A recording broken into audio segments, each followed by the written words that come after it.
जय श्री राम। दोस्तों, ग्रहण आ रहा है 18 सितंबर को और 2 अक्टूबर को। इस ग्रहण को लेकर बहुत तरह की अटकलें लगाई जा रही हैं कि ये बहुत ख़राब होने वाला है, बहुत नेगेटिव टाइम पीरियड रहता है, बहुत सारे लोगों को परेशानी आती है। पर क्या शास्त्र भी यही कहता है जो सब कह रहे हैं, या ये सोशल प्लेटफॉर्म की वजह से डर फैलाया जा रहा है?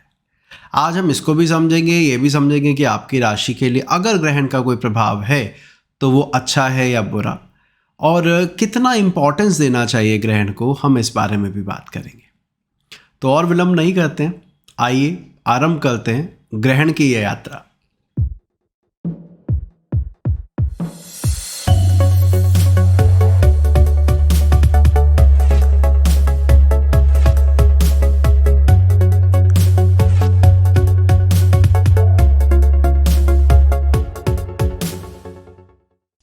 ग्रहण 5वीं कक्षा थी शायद, 5th स्टैंडर्ड में पहली बार सुना था इसे, और डायग्राम बनाते थे, नंबर भी अच्छे मिल जाते थे। सूर्य, पृथ्वी, चंद्रमा को आमने सामने रखकर बीच में पृथ्वी रख देते थे, सूर्य के दूसरी तरफ चंद्रमा। तो हम कहते थे कि भैया ये तो हो गया हमारा चंद्र ग्रहण, और यदि चंद्रमा पृथ्वी और सूर्य के बीच में आ गया तो हम कहते थे सूर्य ग्रहण। बड़ा सीधा सिंपल सा तरीका था। फिर बचपन में ये भी देखा कि ग्रहण को लेकर घर में जो मान्यताएं हैं उसको हम बड़े सजगता के साथ निभाते थे कि उस दौरान खाना बना हुआ है तो उसको फेंक दिया जाता था, दोबारा बनाया जाता था, और भी बहुत सारी चीज़ें थी जो की जाती है और इवन आज भी की जाती है। ये सब तो समझ में आता है। अभी क्या देखते हैं कि अलग अलग प्लेटफॉर्म पर, चाहे वो यूट्यूब हो, इंस्टाग्राम हो, या लेख हो, ब्लॉग्स वगैरह हों, सब में ये बताया जा रहा है कि ये 3 राशि वालों के लिए बड़ा ख़राब जाने वाला है, कंगाल हो जाएंगे, 5 राशि वालों के लिए अच्छा है, वगैरह वगैरह वगैरह। तो अब छात्रों का पूछना लाजमी था कि सर आपका इसके ऊपर क्या विचार है, क्या आप ग्रहण को इम्पोर्टेंस देते हैं? तो आज हम इसी बारे में बात करेंगे। पहले समझते हैं ग्रहण होता क्या है। आप जैसे जानते हैं कि चंद्रमा पृथ्वी की परिक्रमा करता है, सूर्य की परिक्रमा पृथ्वी कर रही है। जब दोनों के रास्ते कट रहे होते हैं, उस जंक्शन पॉइंट पे सूर्य या चंद्रमा आते हैं, तब ग्रहण होता है। साइंटिफिक उसमें नहीं जाऊंगा मैं, किस तरह से होता है वो आप हम 5th स्टैंडर्ड में कर चुके हैं। ये सालाना प्रक्रिया है। हर एक साल में 3 से 4 बार ग्रहण पड़ते ही है। ये हो सकता है आपके एरिया में नज़र नहीं आए, दूसरे किसी स्थान पर नज़र आए, लेकिन 3 से 4 बार ग्रहण पड़ने का तो बनता ही है। ये कोई ऐसा नहीं है कि हर साल के ग्रहण को हम कहें 128 साल बाद बना, ये ऐसा वीडियो के टाइटल होते, बड़ा सुनने में अच्छा लगता है, 80 साल बाद ये ग्रहण बन रहा है। ठीक है, लेकिन जैसा मैंने कहा कि इतने टाइम के बाद नहीं बनते हैं, हर साल में 3 से 4 ग्रहण आते ही हैं। एक और इम्पॉर्टेंट बात, अब इसके ज्योतिषीय पक्ष को समझते हैं। क्या किसी ज्योतिष ग्रंथ में ग्रहण एज अ ट्रांजिट, ग्रहण के गोचर के बारे में चर्चा की गई है? तो आपकी जानकारी के लिए बता दूं, होरा यानी कि इंडिविजुअल की कुंडली से रिलेटेड जो प्रेडिक्शन की जाती है, एक व्यक्ति की कुंडली को देखकर जो फलित किया जाता है, उसके लिए ग्रहण से संबंधित कोई भी श्लोक मेरे पढ़ने में अभी तक नहीं आया है। हो सकता है मेरी बुद्धि कम हो सकता है मेरे पास संसाधन उतने नहीं मिले हों अभी तक, किताबें उतनी नहीं हो, लेकिन जितनी मैंने पढ़ी है, जितने थोड़े से साल का मेरा एक्सपीरियंस है, तो उसके बारे में मैं कह सकता हूँ कि भैया मैंने तो कहीं नहीं पढ़ा कि इस राशि वाले के लिए ये ग्रहण खराब जाएगा।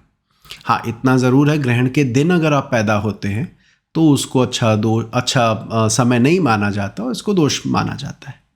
तो भैया कहाँ लिखा है इसके बारे में? तो इसके बारे में वृहत संहिता में लिखा हुआ है। वृहत संहिता में ग्रहण को कैसे देखा गया है वो बहुत महत्वपूर्ण है जानना। वृहत संहिता कहती है कि पहले तो ये ग्रंथ क्या है। ये ग्रंथ है जब आप देश दुनिया के बारे में फलित कर रहे हैं कि स्टॉक मार्केट गिरेगी या उठेगी, कहाँ पर भूकंप आ सकते हैं, कहाँ बाढ़ आएगी, कहाँ आगजनी होगी, या किस क्षेत्र के लिए वहाँ पर सत्ता पलटी जा सकती है। ये सारी चीज़ों की जानकारी संहिता शास्त्र में मिलती है, ज्योतिष में, जिसे मुंडेन कहा जाता है अंग्रेज़ी भाषा में। तो मुंडेन से जुड़ा एक ग्रंथ है बृहत संहिता। उसमें बताया गया है कि ग्रहण किस राशि में पड़ रहा है, किस नक्षत्र में पड़ रहा है, इसका प्रभाव पृथ्वी के कुछ क्षेत्रों पर पड़ता है या कुछ काम करने वाले लोगों पर पड़ता है। I am giving you one example कि जैसे अभी 18 सितंबर को जो ग्रहण पड़ रहा है वो उत्तरा भाद्रपद नक्षत्र में है। अब उत्तरा भाद्रपद नक्षत्र से जुड़ा काम क्या है? वही शास्त्र ये कहते हैं कि ब्राह्मण, यानी कि जो ऐसा व्यक्ति हो जो स्कॉलर हो, उसके ऊपर कड़ा टाइम आ सकता है। वेल्दी, जो धनवान है, धनाढ्य है, उनके लिए बुरा वक्त आ सकता है। तपस्वी, वैरागी, मतलब जो दुनियादारी से मुक्त हो चुके हैं या उस एज ग्रुप में पहुंच चुके हैं जहां पर अब वो रेलेवेंट रोल प्ले नहीं कर पा रहे, यानी गृहस्थ में पूरी तरह इन्वॉल्व नहीं है, उन लोगों के ऊपर उत्तरा भाद्रपद में पड़ने वाले ग्रहण का असर आता है। मेरी बात शायद मैं समझा पा रहा हूँ सभी को कि यहाँ पर आपकी राशि क्या है, आपका नक्षत्र क्या है, उसके बारे में बात नहीं कर रहे हैं। ये बात कर रहे हैं कि आपके अगर उत्तरा भाद्रपद नक्षत्र में ग्रहण होगा और आपका काम टीचिंग का है, आप स्कॉलर हैं, आप ब्राह्मण हैं, आप ऐसा ज्ञान देते हैं जो कि परमात्मा से जोड़ता है, गुरु हैं, तो आपके लिए ये समय इतना कारगर नहीं होगा। इसी प्रकार 2 अक्टूबर को जो ग्रहण पड़ रहा है वो है हस्त नक्षत्र में। हस्त नक्षत्र के साथ कौन से व्यवसाय जोड़े गए हैं? चोरी स्किल्ड वर्कर, जिनको अपने काम की बड़ी परख होती है, काम करने की ना अपने काम में दक्ष है, तो ये भी हम हस्त नक्षत्र से देखते हैं। मैंने 2 अक्टूबर कहा होगा, शायद अगर मैंने गलती से कोई और डेट बोल दी तो दोबारा दोहरा देता हूँ। 2 अक्टूबर को भी ग्रहण है, तो 2 अक्टूबर के ग्रहण का असर इन लोगों पर पड़ेगा जिनके बारे में मैं बात कर रहा हूँ फिलहाल। कहाँ थे भाई? हम कह रहे थे चोरों पर, हम कह रहे थे स्किल्ड वर्कर पर, जो किताबों से पढ़ाते हैं। कहा गया है वेदों को जानने वाला या लर्नड पर्सन, जो उसकी जानकारी लोगों तक पहुंचा रहा हो। तो ऐसा कोई व्यवसाय जिसमें आप कोई पुरानी किताब या कोई एथिकल बुक से दूसरे को समझाते हैं, अगर आप इस व्यवसाय में हैं तो भी ये ग्रहण आपके ऊपर नेगेटिव इम्पैक्ट डाल सकता है। इसके अलावा हाँ, एक और चीज़, रथ चलाने वाले या जो रथ पे सवार होते हैं। अब देखिए, पहले के समय में 4 पहिए वाला वाहन या घोड़ा गाड़ी होना बहुत बड़ी बात मानी जाती है। ठीक है, हम अपने पूर्वजों से सुना करते थे, अपने दादा से सुना करते थे कि भाई मेरे पिता बग्गी में स्कूल जाया करते थे, या इस तरह की चीज़ें हमें सुनने को मिलती है। तो पता लगता है कि बहुत बड़ी चीज़ होती होगी जब इस तरह से बताया जा रहा है। तो उस समय जो 4 पहिए की सवारी में या बग्गी वगैरह में सवार होते थे, रथ पर सवार होते थे, उनको भी हस्त नक्षत्र से जोड़ा गया है। तो ये है कुछ हस्त नक्षत्र के गुणधर्म। तो बृहत संहिता तो ये कहती है भैया इन लोगों पर इम्पैक्ट आएगा, और ये भी बताया जाता है कि कुछ क्षेत्र पूरी दुनिया में, विश्व में, उन्होंने विश्व के मानचित्र के ऊपर बताया कि उत्तरा भाद्रपद नक्षत्र इस क्षेत्र को इंडिकेट करता है, हस्त नक्षत्र का यहाँ प्रभाव होता है, अश्विनी का यहाँ प्रभाव होता है। तो जहाँ पर जिस नक्षत्र का प्रभाव है, कहाँ क्या, उस जगह पर परेशानी आ सकती है। आई रिमेंबर कुछ साल पहले की बात होगी, मैं कोई एक वीडियो बना रहा था जहाँ पर मैंने शेयर किया कि इस गोचर का नेगेटिव इम्पैक्ट कलिंग क्षेत्र पर आएगा। उस समय सच कहूँ तो मुझे भी नहीं पता था कलिंग प्रदेश कौन सा है। तो कुछ उड़ीसा के हमारे व्यूवर थे, उन्होंने बताया कि सर हमारे क्षेत्र को कलिंग कहा जाता है और वहाँ पर उस समय चक्रवात आने वाला था।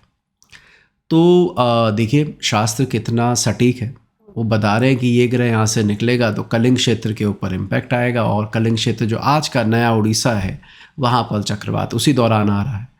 तो मज़ेदार सब्जेक्ट है मुंडेन वैसे तो, हालांकि मैं इसको ज़्यादा महत्ता नहीं दे पाया आज तक। मुझे इंटरेस्ट इंडिविजुअल चार्ट में ज़्यादा आता है कि इस व्यक्ति के जीवन में क्या हो रहा है, इसका कार्य क्षेत्र क्या है, वगैरह वगैरह। तो मुंडेन एस्ट्रोलॉजी लेकिन एक अच्छा अथाह सागर है, वो भी पढ़नी चाहिए सभी को। विषय पर वापस आते हैं, ये तो टॉपिक से हम हट जाएंगे। तो मैंने क्या बताया, बृहत संहिता में कहा गया कि इन लोगों पर भारी होगा। अब फिर विषय पर आते हैं, तो क्या ग्रहण का कोई भी असर हमारे ऊपर नहीं होगा? क्या हमारी कुंडली पर नहीं होगा? तो इसका उत्तर ये है मेरे भाई, बिल्कुल होगा। हालांकि ग्रंथों ने इसके बारे में नहीं कहा है, लेकिन किस तरह से होगा वो समझना। गोचर से संबंधित कोई भी क्लासिकल बुक आप अगर पढ़ते हैं तो आप ये पाएंगे कि उसमें बताया गया है कि चंद्रमा से, चंद्र राशि जो भी आपकी है वहाँ से किन किन भावों में सूर्य अच्छा है, किन भावों में चंद्रमा अच्छा है, किन भावों में राहु अच्छा है, वगैरह वगैरह अलग अलग ग्रहों के बारे में बताया गया। मैं एक एग्जाम्पल देता हूँ आपको कि चंद्रमा से तीसरे भाव में सूर्य का गोचर शुभ है। चंद्रमा से जो भी आपकी चंद्र राशि है, मान लीजिए मेरी मेष राशि है, तो मेष राशि से तीसरी राशि पड़ती है मिथुन। तो अगर आजकल सूर्य मिथुन में चल रहा है तो मेष राशि वालों की बल्ले बल्ले, या उनके लिए अच्छा टाइम है, एटलीस्ट सूर्य ये कह रहा है। इसी प्रकार छठी राशि में जब सूर्य चलता है तो भी शुभ बताया गया है, 11वीं राशि में जब सूर्य चलता है तो भी शुभ बताया गया है आपकी जन्म राशि से। तो ठीक है, सूर्य का बताया है, तो ग्रहण में एक इम्पॉर्टेंट रोल तो सूर्य भी प्ले करता है। बिना सूर्य के ग्रहण लग नहीं सकता, तो सूर्य को देखना बनता है कि कहाँ बैठा है, किस राशि में बैठा है, कितना इम्पैक्ट इस जातक पर आ सकता है। अब इस पर मैं बात करूँगा। अब आते हैं चंद्रमा के बारे में।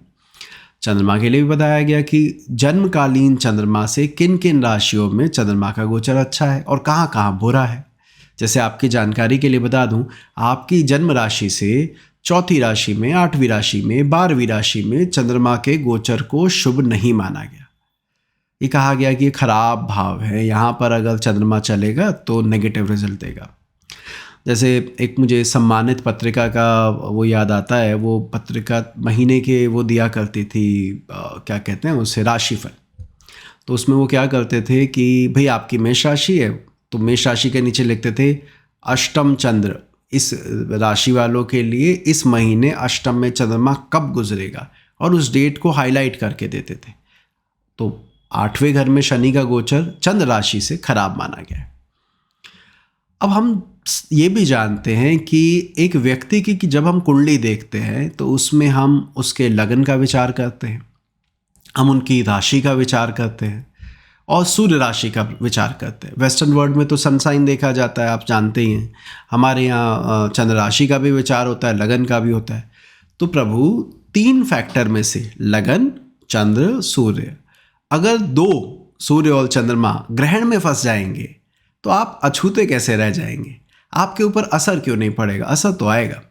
ऐसा नहीं कहा जा सकता कि आपके ऊपर इसका कोई इम्पैक्ट नहीं होगा, लेकिन बात यह है कि जितना हाईलाइट नेगेटिव वे में आजकल कर दिया गया है उतना ज़्यादा नकारात्मक प्रभाव नहीं होता है।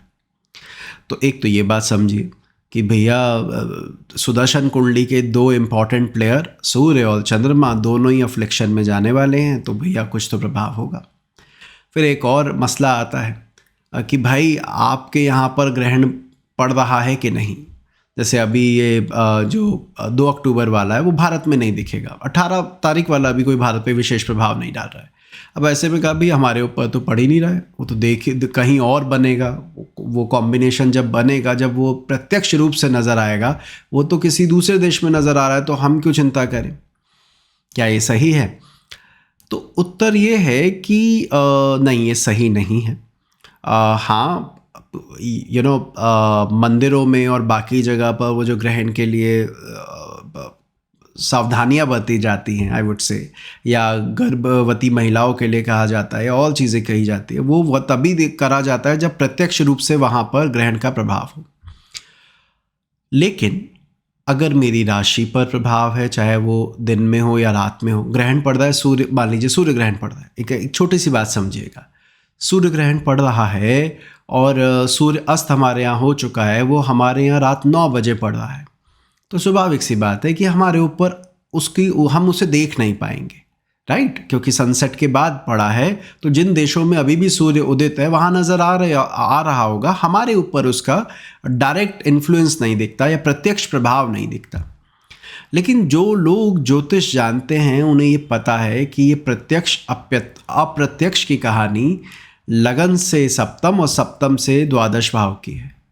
इसको मैं थोड़ा सिंपल कर दूं, जो भी ग्रह 7वें भाव से लेके 12वें घर में बैठे हैं वो आपके आकाश मंडल में ऊपर की तरफ है, यानी कि जो हेमिस्फीयर आपको नज़र आ रहा है, हमें हमेशा आकाश का आधा भाग नज़र आता है, जिसे हम हेमिस्फीयर कहते हैं। हिंदी में क्या बोलेंगे, शायद अर्ध गोलाकार आकृति नज़र आती है। वो अर्धगोलाकार में अगर कोई भी ग्रह 7वें 8वें 9वें 10वें 11वें 12वें भाव में है तो हम कहते हैं ये अभी हमें नज़र आ रहा है कि ये ऊपर कहीं है। टेलीस्कोप से आप देख सकते हैं अगर रात्रि का समय है तो, ठीक है। और जो दूसरी तरफ के ग्रह हैं कौन से, लगन में, दूसरे में, तीसरे में, चौथे में, पांचवें में, छठे में अगर कोई ग्रह है तो हम कहते हैं ये फिलहाल ऊपर वाले हिस्से में नहीं है, ये नीचे वाले हिस्से में है। नीचे वाला हिस्सा मतलब वो हिस्सा जो हमारे यहाँ नज़र नहीं आ रहा, यूएस में नज़र आ रहा होगा और कंट्रीज़ में नज़र आ रहा होगा। मैं यूएस इसलिए बोल रहा हूँ क्योंकि हमारे घंटों में लगभग 12-13 घंटे का फ़र्क है, तो वहाँ पे तो नज़र आएगा ही, तो उन लोगों को वो दिख रहा होगा। पर ये कहना एक बात है, लेकिन अफ्लिक्शन, पीड़ित होना ग्रह का, वो हमें लेना चाहिए। अब आते हैं उन राशियों की आज बात कर लेते हैं जिन राशियों के लिए ये ग्रहण अच्छा है। तो देखिए सूर्य और राहु की भी बात मैं करना भूल गया, क्षमा कीजिएगा, राहु पर भी बात करते हैं। राहु की गोचर का फल बहुत ज़्यादा पढ़ने को नहीं मिलता है। बहुत किताबें खोज लीजिए, बहुत कम पत्रिकाओं और बहुत कम क्लासिकल बुक्स में मिलेगा। आजकल तो कोई भी लिख देगा, लेकिन जो पुरानी किताबें लिखी हुई है उसमें ये पढ़ने को नहीं मिलता है। अब अगर पढ़ने को नहीं मिलता है तो इसको देखे कैसे? कुछ किताबों ने इस बारे में बताया है। उनमें से एक किताब का मैं श्लोक अभी आपके सामने स्क्रीन पर आपको दिख रहा होगा। इसको समझते हैं और इसके फलित को भी समझते हैं। देखिए अभी आप ये पढ़ पा रहे होंगे स्क्रीन पर जो आ रहा है, इसमें पहला जो आपको शब्द पढ़ने को मिलता है वो है देहक्षयम। यानी जब चंद्र राशि के ऊपर से राहु का गोचर हो तो देह का क्षय होता है, यानी शरीर का नाश होता है। अगले शब्द पर चलते हैं। वित्त विनाश। वित्त विनाश मतलब पैसे का नाश। सेकंड हाउस में गोचर कर रहा है चंद्र राशि से, तो इसको कहा गया कि ये भी खराब है। फिर आता है सौखे यानी सुख। अगर तीसरे भाव में राहु का गोचर है, दोबारा दोहराऊंगा, जन्म राशि से तीसरी राशि में यदि राहु आजकल चल रहे हैं तो ये आपके लिए अच्छा, ये सुख प्रदान करने वाला है। अब आते हैं चौथे भाव पर। चौथे भाव में इसका फल बताया गया है कि व्यक्ति दुखी रहेगा। पंचम भाव में कहा गया है अर्थनाशो, पैसे का नाश होने का योग है, यानी नुकसान होने का योग है फाइनेंशियली। कैसे? चंद्र राशि से पांचवें घर में, मान लीजिए मिथुन राशि आपकी है और राहु तुला में गोचर कर रहा है चंद्र राशि से, तो कहा गया पैसे को नुकसान पहुंचाने के योग है। छठे भाव में हूं तो सुख की वृद्धि, सुख बढ़ाता है, अच्छा है अगर कुंडली के छठे भाव में राहु का गोचर है। इसी प्रकार अगर वो सप्तम में है तो कहा गया व्यक्ति का नाश होगा, नुकसान होगा। अर्थ का नाश नहीं बोला है, व्यक्ति को हानि होगी। यह हानि किसी रिश्तेदार की हो सकती है या हानि किसी संबंध की हो सकती है। व्यक्ति को ये लगे कि ये घाटे का सौदा रहा, इसमें इस अवधि में कोई बहुत अच्छा परिणाम नहीं मिला जब राहु सप्तम में चल रहा हो। जब वो अष्टम में चल रहा हो तो क्योंकि देखिए किताबें कई बार बहुत ज़्यादा चीज़ें बढ़ा चढ़ा के भी बताती है, तो उसमें लिखा है मृत्यु का भय रहता है या मृत्यु का समय हो सकता है जातक का, जब अष्टम भाव में राहु का गोचर हो चंद्र राशि से। अब नवे भाव की बात करते हैं। नवे भाव में कहा गया कि फिर हानि होने का योग है। दशम भाव में कहा गया लाभ होने का योग है। 11वें भाव में कहा गया आप सुखी होने वाले। यदि चंद्र राशि से 11वें भाव में राहु का गोचर है तो इसको बहुत शुभ लिया गया, तारीफ की गई। और 12वें घर में है तो जो इस चीज़ का वो कारक है यानी खर्चे, तो अनाप शनाप खर्चों के योग बनते हैं यदि द्वादश भाव में चंद्र राशि से राहु का गोचर है। तो ये राहु का फल हुआ, वो सूर्य का फल था। फिर मैंने चंद्रमा के फल की भी बात की। अब तीनों को कर दीजिए क्लब, तीनों को मिला दीजिए और देखिए कौन सी राशि के लिए तीनों ऐसी जगह पे जा रहे हैं जो फेवरेबल है। तो यदि आप ऐसे देखेंगे तो आपको पता चलेगा कि शुक्र की दोनों राशियां यानी वृषभ और तुला से ये जो ग्रहण वाला गोचर है ये बहुत अच्छा होने वाला है, उनके लिए लाभदायक है। तो यदि आपकी वृषभ राशि है, आपकी तुला राशि है, तो घबराने की कोई ज़रूरत नहीं। 18 सितंबर वाला ग्रहण आपके लिए लाभदायक है। इसके साथ साथ यदि आपकी राशि मकर है, मकर राशि से तीसरी राशि में ये गोचर बनने वाला है। 10, 11, 12, 12वीं राशि में कौन होगा? हमारे राहु महाराज होंगे 18 तारीख को, साथ में चंद्रमा भी होंगे। तो ऐसी स्थिति में आप कह सकते हैं कि ये तीन राशि वालों को विशेष चिंता करने की ज़रूरत नहीं है। यहाँ पर मैं आपको एक बात बता दूँ जो बहुत ज़रूरी है। जब हम पत्रिकाएं देख रहे होते हैं और यजमान या व्यक्ति हमारे पास आता है और पूछता है कि मेरी कुंडली देखकर आपको क्या लगता है, उसकी जन्मकालीन ग्रहों पर कहाँ कहाँ राहु केतु आजकल चल रहे हैं वो बहुत इम्पॉर्टेंट हो जाते हैं। देखिए, ये जो मुंगेरी लाल के हसीन सपने दिखाने वाली बात है कि यहाँ तो शुभ होगा, आपका तो बहुत ही बढ़िया होने वाला है, आप तो बहुत अच्छा करोगे, या किसी का बहुत बुरा गोचर है उसको डरा दिया कि अरे आपके लिए तो ग्रहण आपके लगन में ही पड़ने वाला है, आपकी तो राशि के ऊपर ही है। जैसे अब कोई मीन राशि वाला व्यक्ति आ जाए मेरे पास आज के टाइम में और कहे जी मीन राशि है मेरी, सर मैं क्या करूँ, नक्षत्र भी उत्तरा भाद्रपद बता दे, तो मैं ये कहूँगा कि ये जो गोचर है ये विशेष लाभदायक आपके लिए नहीं है, थोड़ा ध्यान रखिए, इतना तो मैं कहूँगा।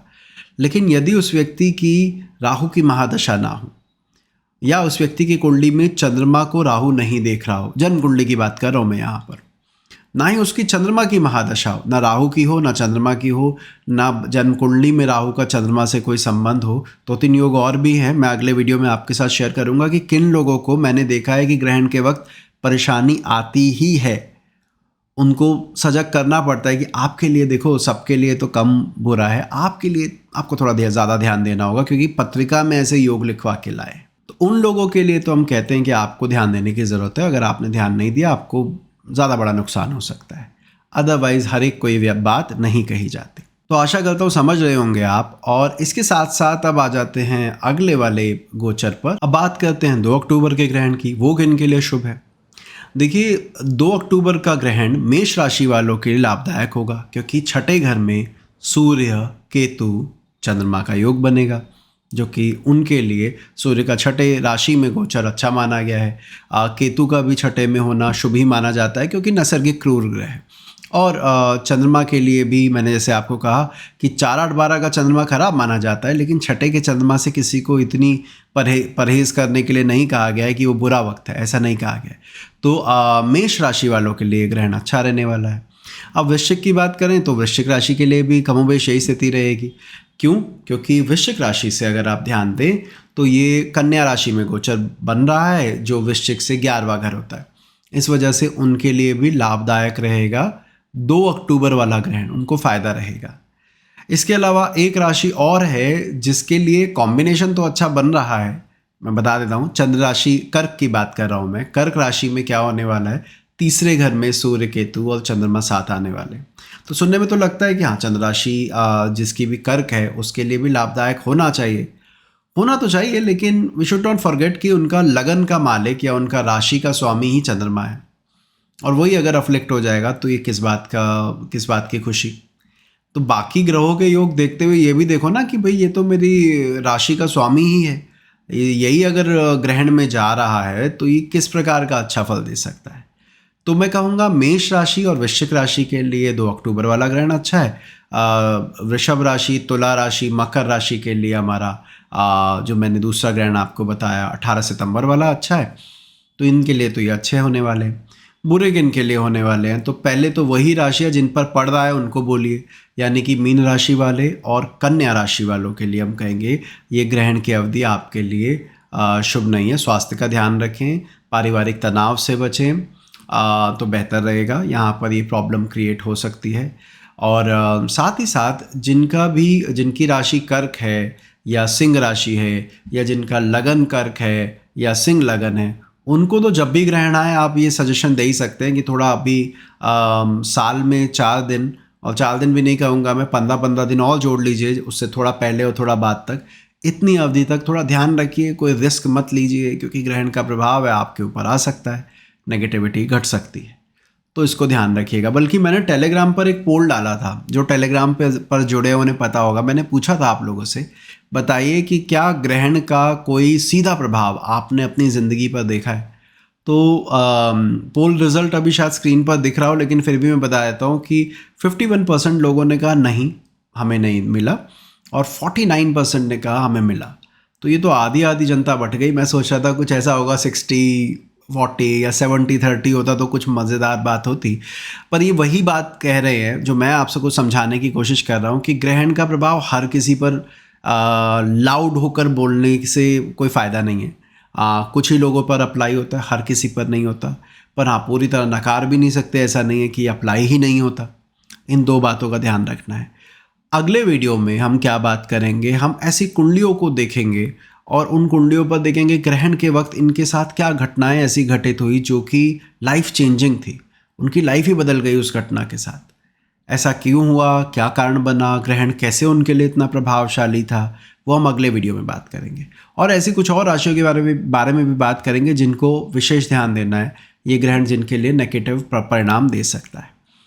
आशा करता हूँ ये वीडियो समझ में आया हो। मैंने कोशिश तो की है इसको हल्का रखने की, लेकिन हो सकता है कई जगह पर थोड़ा कॉम्प्लिकेट चीज़ें हुई हों। अगर फिर भी आनंद आया हो तो लाइक करना मत भूलिएगा। आपके लाइक हमें प्रोत्साहित करते हैं कि हम और बेहतर काम करें। ज्योतिष संबंधित अन्य जानकारी के लिए आप अगर पहली बार इस चैनल पर आए हैं तो आप सब्सक्राइब भी कर सकते हैं।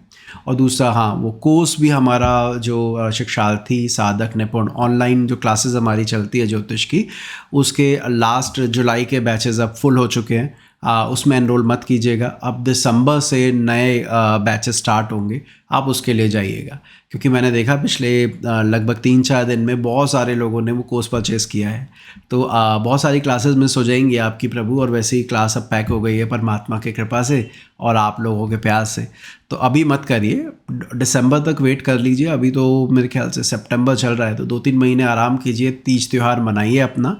उसके बाद दिसंबर से फिर जुड़िएगा और फिर प्रॉपर अगर कोर्स करना हो आपको तो ज्वाइन कर सकते हैं। अभी के लिए इतना ही रखते हैं। ध्यान रखिए अपना। जय श्री राम।